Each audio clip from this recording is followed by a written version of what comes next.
In this video, we're going to be looking at the topic of standard deviation. Standard deviation is a measure of how spread out a set of numbers are, in other words, consistency. The smaller the standard deviation value is, the more consistent the data. With standard deviation, there are two types, one that can be calculated from the population and the other from a sample. Although there are formulas to calculate each, we are going to use our calculator to work out the standard deviation for a list of data.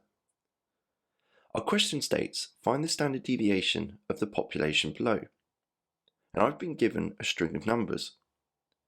To work out the standard deviation on our calculator, we need to first of all select Menu, 6, select the one variable, so number 1, and it allows me to then enter in the data by typing in the number and clicking equals.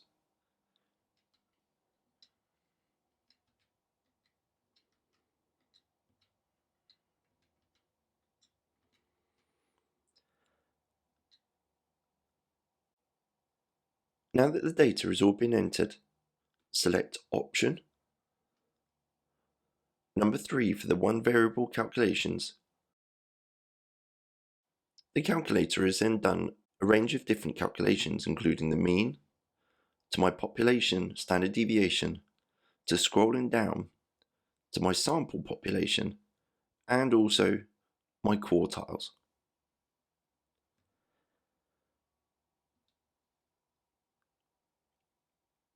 So the population standard deviation is the second one from the bottom, 6.164414003.